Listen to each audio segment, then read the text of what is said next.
श्रावण पुत्रदा एकादशी कब है? 4 या 5 अगस्त को। और इस दिन क्या खाना चाहिए और क्या नहीं खाना चाहिए और इसका क्या महत्व है, ये सब कुछ जानने के लिए आपको वीडियो को पूरा देखना होगा। श्री शिवाय नमस्तुभ्यम, आपका स्वागत है मेरे चैनल ज्ञान लोक में। आप सबको पता है कि जो साल में 24 एकादशी होती है और हर माह में 2 एकादशी आती है, तो इस बार भी जो पुत्रदा एकादशी 2 बार आती है हर साल। तो पहली श्रावण मास में, दूसरी पौष मास में, लेकिन सावन में पड़ने वाली पुत्रदा एकादशी का विशेष महत्व होता है। आइए जानते हैं कि इस वर्ष पुत्रदा एकादशी की तिथि, शुभ मुहूर्त और धार्मिक महत्व। हिंदू धर्म में एकादशी तिथि का जो विशेष महत्व होता है, विशेषकर जब वह श्रावण मास की एकादशी होती है। श्रावण मास में पड़ने वाली एकादशी जो पवित्र महीने में पड़ने वाली एकादशी मानी जाती है। तो इस बार जो एकादशी की तिथि है भगवान विष्णु को समर्पित होती है, आप सबको पता ही है। लेकिन श्रावण शुक्ल पक्ष की एकादशी, जिसे पुत्रदा एकादशी कहा जाता है, उसका स्थान सबसे विशिष्ट माना जाता है।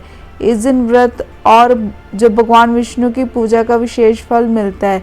मान्यता है कि इस दिन सच्चे मन से उपवास रखने और भगवान के चरणों में भक्ति भाव अर्पित करने से संतान की प्राप्ति, संतान की सुख समृद्धि और सभी दुखों से मुक्ति का मार्ग खुलता है। यही नहीं, इस दिन भगवान विष्णु के साथ साथ भगवान शिव की आराधना की जाती है, जिससे यह व्रत और भी प्रभावशाली बन जाता है। सावन पुत्रदा एकादशी तिथि, श्रावण मास के शुक्ल पक्ष की एकादशी, जो एकादशी की तिथि है ना, आरंभ हो रही है, वो 4 अगस्त 2025 को प्रातः 11:41 से लेकर, और श्रावण मास के शुक्ल पक्ष की एकादशी तिथि समाप्त 5 अगस्त 2025 को दोपहर 1:12 पे होगी। उदय तिथि के अनुसार जो सावन पुत्रदा एकादशी 5 अगस्त 2025 को मानी जाएगी और सावन पुत्रदा एकादशी 2025 मुहूर्त पूजन का ब्रह्म मुहूर्त जो होगा वो प्रातः 4:20 से लेके प्रातः 5:02 तक होगा और रवि योग्य प्रातः 5:45 से लेके प्रातः 11:23 तक होगा। अभिजीत जो मुहूर्त होगा वो दोपहर 12 जो दोपहर के 12:54 तक होगा। सायंकाल जो पूजन मुहूर्त होगा वो सायं 7:09 से लेके सायं 7:30 तक होगा। श्रावण पुत्रदा एकादशी पारण का समय, सावन पुत्रदा एकादशी के अगले दिन यानी कि 6 अगस्त को प्रातः 5:45 से लेके 8:26 तक व्रत का पारण कर सकते हैं। पारण के दिन द्वादशी समाप्त होने का समय जो दोपहर 2:08 पर होगा। पुत्रदा एकादशी का महत्व, हिंदू धर्म में एकादशी का विशेष स्थान है और जब बात पुत्रदा एकादशी की हो तो इसका महत्व और भी बढ़ जाता है। इस व्रत को हर साल जो 2 बार रखा जाता है, पहली बार श्रावण मास में, दूसरी बार जो पौष माह में रखा जाता है। श्रावण मास में पड़ने वाली पुत्रदा एकादशी का आयोजन इस बार जो अगस्त में होगा, जबकि जो पौष माह में पुत्रदा एकादशी दिसंबर या जनवरी में पड़ सकती है। श्रावण की पुत्रदा एकादशी को पवित्रोपना एकादशी भी कहा जाता है। इस दिन विशेष रूप से भगवान विष्णु की पूजा का विधान है। इसके साथ ही इस एकादशी पर भगवान शिव की आराधना करने से विशेष पुण्य प्राप्त होता है। मान्यता है कि जो श्रद्धालु इस दिन पूरी श्रद्धा और नियम पूर्वक व्रत रखते हैं, उन्हें संतान सुख की प्राप्ति, पारिवारिक खुशियाँ और जीवन के कष्टों से मुक्ति मिलती है। ये व्रत विशेष रूप से उन दंपतियों के लिए अत्यंत फलदायी माना जाता है जो संतान प्राप्ति की कामना रखते हैं। और अब मैं आपको सावन पुत्रदा एकादशी व्रत और उसकी पूजा की विधि बता देती हूँ।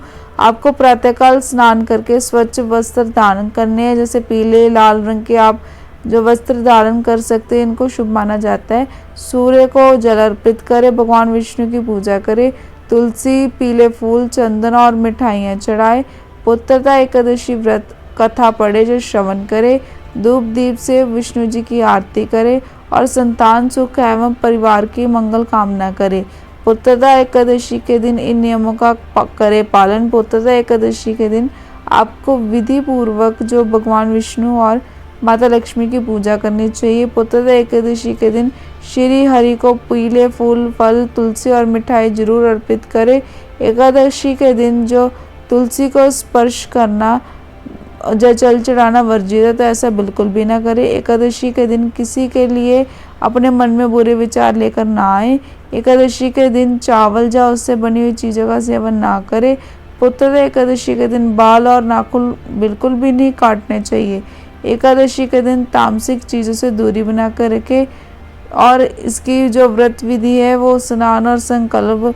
पुत्रदा एकादशी के दिन सुबह जल्दी उठे, इसके बाद नित्य कार्यों से निवृत्त होकर गंगा जल युक्त जो जल से स्नान करें। इसके बाद व्रत का संकल्प करें। भगवान विष्णु और माता लक्ष्मी की पूजा करें। पूजा स्थान पर जो भगवान विष्णु और माता लक्ष्मी की पूजा का चित्र लगाए। इसके बाद उन्हें पीले फूल, तुलसी पत्र, फल और मिष्ठान अर्पित करें।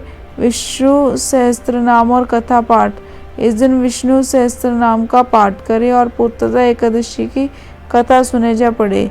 निर्जला या फलाहार व्रत।